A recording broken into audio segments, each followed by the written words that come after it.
नमस्कार माझ्या सर्वांना, मी शिवानी. गावाकडच्या स्वादमध्ये आपलं खूप खूप मनापासून स्वागत आहे.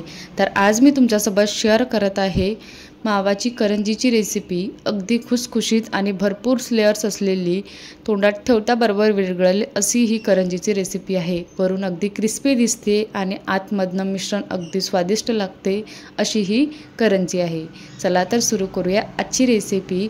आणि बनवणंसुद्धा सोपी आहे. तर ह्या दिवाळीला तुम्ही हा फराळ नक्की बनवून बघा. तर त्यासाठी काय करायचं, एका कढईमध्ये किंवा पॅनमध्ये मी अर्धा कप सुकं किसलेलं खोबरं घ्यायचं आणि त्याला छानपैकी असं मंद आचेवर आपल्याला कमीत कमी 5 ते 10 सेकंद भाजून घ्यायचं आहे. भाजल्यानंतर एका प्लेटमध्ये काढून घ्यायचं व कढईला क्लीन करून घ्यायचं. नंतर त्याच कढईमध्ये 1 चम्मच तूप टाकायचं व अर्धा कप रवा टाकायचा. मंद आचेवरच आपल्याला याला छानपैकी असा तांबूस कलर होईल इतपत आपल्याला भाजून घ्यायचा. कमीत कमी 3 ते 4 मिनटं आपल्याला भाजायला लागेलच. नंतर भाजल्यानंतर आपल्याला आत्ता बघू शकता भाजल्यात आलेच आहे. तर याला मी त्याच प्लेटमध्ये, म्हणजे ज्या प्लेटमध्ये खोबरं काढलं होतं ना त्याच प्लेटमध्ये टाकून द्यायचा. नंतर अर्धा चम्मच आणखी तूप टाकलं कढईमध्ये आणि त्यामध्ये ड्रायफ्रूट्स कट करून टाकायचे आहे. किसूनसुद्धा टाकू शकता किंवा अशा प्रकारे बारीक करूनसुद्धा टाकू शकता. तर काजू आणि बदाम 2-2 चम्मच घेतलेला आहे. सोबतच 1 चम्मच चारोळीसुद्धा घेतलेली आहे. यामध्ये पिस्तासुद्धा तुम्ही बारीक करून टाकू शकता. नंतर याला कमीत कमी 2 सेकंद भाजलं की यामध्ये मी 1 कपच्या जवळपास मावा, 1 पाव होता तर 1 कपच्या जवळपास आहेच तो, तर त्यालासुद्धा मिक्स करून भाजून घ्यायचं आहे. तर याला जास्त वेळ असा लागत नाही. कमीत कमी 1 मिनटं, 1 ते 1.5 मिनटं भाजायचा, म्हणजे असा फक्त परतवल्यासारखा. आणि मेन म्हणजे तर सपोज ड्राय असेल तुमच्याकडे मावा किंवा खोवा तर त्याला थोडासा जास्त वेळ लागते, कमीत कमी 2 मिनटं लागेल. पण हा काय होता की गरमच होता, म्हणजे फ्रेश बनलेलाच होता. तर म्हणून मी याला कमीत कमी फक्त 1 मिनटाच्या जवळपासच परतवून घेतलं. नंतर दोनही मिश्रण रव्याचं आणि माव्याचं थंड करून घेतलं आणि थंड झाल्यानंतर आपल्याला हे मिक्स करून घ्यायचं आहे. तर मावा मी हा रव्याच्या प्लेटमध्ये टाकून दिला आणि नंतर सोबतच यामध्ये विलायची पावडर टाकायची आहे आणि पिठी साखर टाकायची आहे. तर 1/4 कप मी पिठी साखर टाकली, मिक्सरमध्ये बारीक करून घेतली अगोदरच आणि ते सुद्धा त्यामध्ये मिक्स केली. आता यामध्ये साखर तुम्हाला म्हणजे जास्त गोड आवडत असेल तर 2 चम्मच आणखी एक्स्ट्रा टाकू शकता किंवा कमीसुद्धा करू शकता. नंतर पूर्णपणे हे मिश्रण एकत्र करून घ्यायचं आहे आणि साईडला ठेवून द्यायचं. नंतर दुसऱ्या भांड्यामध्ये मी 2 कप मैदा घेतलेला आहे. त्यामध्ये अगदी चिमूटभर मीठ टाकायचं, कारण की गोड कोणत्याही पदार्थामध्ये थोडंसं मीठ टाकलं आणि चिमूटभर तर त्या पदार्थाची चव आणखी चविष्ट वाटते. नंतर त्यामध्ये 2 चम्मच तूप टाकायचं. तुपाच्या ऐवजी तुम्ही तेलसुद्धा गरम करून टाकू शकता. तर छानपैकी असं तूप हे पूर्ण मैद्याला चोडून लावून घ्यायचं. नंतर थोडं थोडं करून पाणी टाकायचं आणि याचा टाईट डो तयार करून घ्यायचा आहे. कारण की करंजी लाटताना आपल्याला जी पाती आहे ती थोडीशी ड्रायच असल्यासारखी पाहिजे. सपोज मऊसर असली तर तुमची करंजी ही बरोबर बनणार नाही आणि थोडीशी लूज पडल्यासारखी होईल. म्हणून जो करंजीचा जी डो असते तो थोडासा टाईट असते. त्याला टाईट डो तयार करून झाल्यानंतर कमीत कमी 5 मिनटं झाकून ठेवून द्यायचं. नंतर आपल्याला साठा तयार करून घ्यायचा आहे. तर एका वाटीमध्ये 2 चम्मच मी कॉर्नफ्लॉवर घेतलेला आहे. सोबतच 2 चम्मच तूप घ्यायचं आणि याला छानपैकी असं मिक्स करून घ्यायचं आणि एक असं पतलं असं बॅटरसारखं बघू शकता, असं फ्लुएंटली बॅटरसारखं आपल्याला तयार करून घ्यायचं आहे. तर आपला साठा तयार करून झालेला आहे आणि मिश्रणसुद्धा म्हणजे जो डो बनवलेला होता तोसुद्धा आणखी एकदा मळून घ्यायचा आहे. मळल्यानंतर याला आपल्याला 4 ते 5 असे याचे गोळे तयार करून घ्यायचे आहे. आता कधी कधी 6 होऊन जाते अगर छोटे बनवले तर, पण मी मोठ्या मोठ्या आकाराचेच बनवले तर मी याला 5च बनवले. तर यामध्ये आपल्याला सुका मैदा किंवा तूप, तेल वगैरे लावण्याची बिलकुल आवश्यकता पडत नाही लाटताना. इझिली तो आपल्याला लाटता येते, कारण की ड्राय होतं थोडंसं, म्हणजे टाईट डो होता. त्यामुळे आपल्याला पोळी ही छानपैकी अशी पातळसर लाटता येते.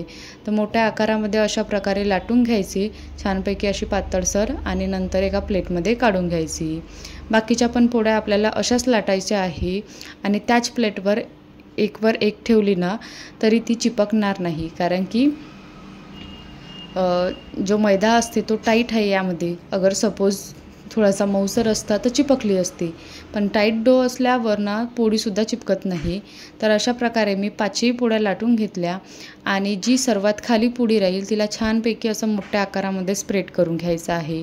नंतर जो बनवलेला साठा होता त्याला लावून घ्यायचा आहे. तर असं ब्रशनी किंवा हाताने छानपैकी असं याला लावून घ्यायचं आहे पूर्ण पोळीला आणि नंतर दुसरी पोळी त्यावर ठेवून द्यायची आहे. तुम्हाला मी समोर दाखवतेच की कशा प्रकारे आपल्याला दुसरी पोळीसुद्धा ठेवायची आहे आणि तिलासुद्धा साठा लावून घ्यायचा आहे.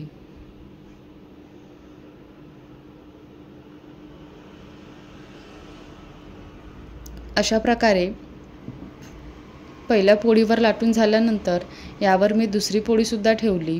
तिलासुद्धा छानपैकी असं हलक्या हलक्या हाताने स्प्रेड करून बरोबर आकाराने आपल्याला चिपकवून घ्यायची आहे आणि तिलासुद्धा साठा लावून घ्यायचा आहे. अशा प्रकारे मी 3-4 पोळ्या ज्याही होत्या त्या सर्व ठेवल्या आणि ही 5वी पोळीसुद्धा ठेवली आणि तिलासुद्धा अशा प्रकारे थोडंसं कॉर्नर्सनी म्हणजे साईडनी चिपकवल्यासारखं चिपकवून घ्यायचं. त्यावरसुद्धा साठा लावून घ्यायचा आहे, कारण की जेव्हा आपण आता रोल करून तर हा जो साठा आहे हा दबला जाईल, यासाठी याच्यावरसुद्धा आपल्याला साठा लावणं आवश्यक असते. तर आता काय करायचं, रोल बनवून घ्यायचा आहे. रोल बनवण्यासाठी जी सर्वात मोठी खालची पाती होती तिला खिचल्यासारखी करायची आणखी आणि पूर्ण ज्या बाकीच्या पोळ्या आहे त्यामध्ये अशा कवरअप केल्यासारख्या करायचा आणि असा टाईटली आपल्याला याचा रोल तयार करून घ्यायचा आहे. हलक्या हाताने खिचायचं आणि असं रोल करत जायचं आहे. सपोज रोल आपल्याला थोडासा म्हणजे लूज असला तर कट करताना ज्या लेयर्स आहेत त्यासुद्धा बरोबर येणार नाही आणि जी करंजीवर जी पदर येतात मस्तपैकी छान अशा त्यासुद्धा बरोबर पडणार नाही. म्हणूनच यामध्ये आपल्याला थोडासा टाईट खिचून थोडासा आपल्याला हा रोल तयार करून घ्यायचा होता. नंतर याला मी 2 पार्टमध्ये डिवाईड करून घेतलं आणि अशा प्रकारे मीडियम आकाराच्या छोट्या अशा गोळे कापून घ्यायचं आहे. तर कापताना पण यामध्ये एक काळजी घ्यायची की डायरेक्ट असं नाही कापायचं, नाहीतर ज्या लेयर्स आहे ना त्या बरोबर कट करता येणार नाही. थोडंसं असं समोर मागे करून याला आपल्याला कट करून घ्यायचं आहे. नंतर एका भांड्यामध्ये काढून घ्यायचं आणि याला कपड्याने वगैरे झाकून ठेवून द्यायचं. त्यामधली एक गोळी घ्यायची, त्याला हलक्या हाताने असं गोल करून घ्यायचं आणि आपल्याकडे खिचून असं दाबल्यासारखं करून घ्यायचं आणि त्याला लाटून घ्यायचं आहे. खूप अशी पातळ नाही, खूप अशी जाड नाही, मी मीडियम आकाराचीच लाटून घेतली, जशी की करंजीची पाती लाटल्या जाते. तर अशा प्रकारे लाटून घ्यायचं.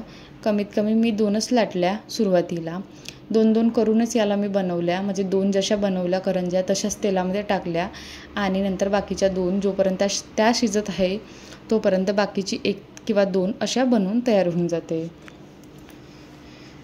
2 पात्या लाटल्यानंतर जो साचा होता माझ्याकडे हा अशा प्रकारे लाकडी साचा होता. तुमच्याकडे प्लास्टिकचा वगैरे साचा असेल ना जो फोल्डवाला असते तो सुद्धा तुम्ही वापरू शकता. तर यामध्ये मी अगोदर थोडासा मैदा लावून घेतला साच्याला. नंतर ती जी पाती आहे ती एका साईडने अशी ठेवली ज्या साईडने असं कर्व आहे. नंतर त्यामध्ये जो मिश्रण आहे ते फिलअप करायचं छानपैकी असं हलक्या हाताने दाबून टाकायचं आहे आपल्याला. खूप असं दाबू खूप जास्त असं प्रेशर देऊन बिलकुल नाही दाबायचं. नंतर कॉर्नर्सनी जे कर्व आहे ना त्या साईडने हलक्या हातानेच पाणी लावायचं, म्हणजे थोडं करून पाणी लावायचं, खूप जास्त असं नाही लावायचं. अगदी एका बोटाने असं लावून घ्यायचं आणि दुसऱ्या पाती त्यावर फोल्ड करून घ्यायची. तुम्हाला मी आणखी एक बनवून दाखवते, त्यामध्ये सांगते समोर आणखी.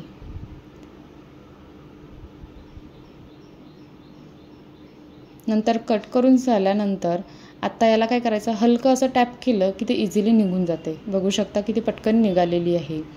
तर पाती ठेवली की पाती ठेवल्यानंतर आपल्याला मिश्रण छानपैकी असं त्यामध्ये फिलअप करून घ्यायचं आहे.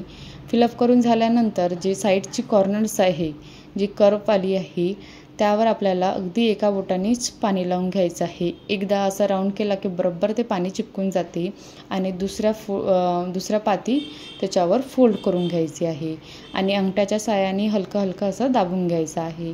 दाबल्यानंतर चाकूनी किंवा हे असा कटर असते त्याच्याने तुम्ही इझिली कट करू शकता. त्या कटरने एक्स्ट्राचा पार्ट कट करून घ्यायचा आहे.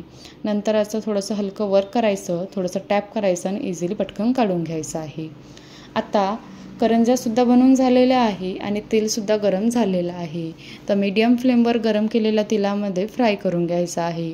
तर यामध्ये मी 2 करंज्या टाकल्या आणि छानपैकी याला हलकासा कलर चेंज होईल इतपत आपल्याला फ्राय करून घ्यायचं आहे. गॅसची फ्लेम ही बिलकुल हाय किंवा अगदी मंद बिलकुल ठेवायची नाही. मीडियम फ्लेमवरच छानपैकी अशा तळल्या जाते. कोणती पण वस्तू तुम्ही तळा ती मीडियम फ्लेमवर जेव्हा गरम तेल होते ना त्याच्यावरच अगदी मस्तपैकी तळल्या जाते. बिलकुल फुटतसुद्धा नाही आणि जळतसुद्धा नाही. तर अशा प्रकारे मी 2-2 टाकत गेली आणि फ्राय करत गेली. अशा प्रकारे बाकीच्या पण मी सुद्धा फ्राय करून घेतल्या आणि आजची ही करंजीची रेसिपी तयार करून घेतली. तर बघू शकता किती छानपैकी करंजीवर जी लेयर्स आहेत त्या आलेल्या आहे आणि अगदी खुसखुशीत झालेली आहे. बघूनच तुम्हाला समजत असेल किती मस्त झालेली आहे. खारीपेक्षा अगदी सुंदर दिसून राहिली आहे. इतके छान लेयर्स पडलेले आहे करंजीला. तर तुम्हाला तोडूनसुद्धा दाखवते. आणि अगोदर जो मावा भरला होता ना त्यामध्ये तो सुद्धा छानपैकी असा फिलअप झालेला आहे. बिलकुल एक पण करंजी तेलामध्ये वगैरे बिलकुल फुटलेली नाही आहे. अशा प्रकारे ही रेसिपी तयार झालेली आहे. कशी वाटली तुम्हाला आजची मावा करंजीची रेसिपी? आवडली असेल तर बनवून बघा आणि माझ्या चॅनेलला सबस्क्राईब करायला विसरू नका. Happy Diwali. Thank you so much. Bye. Take care.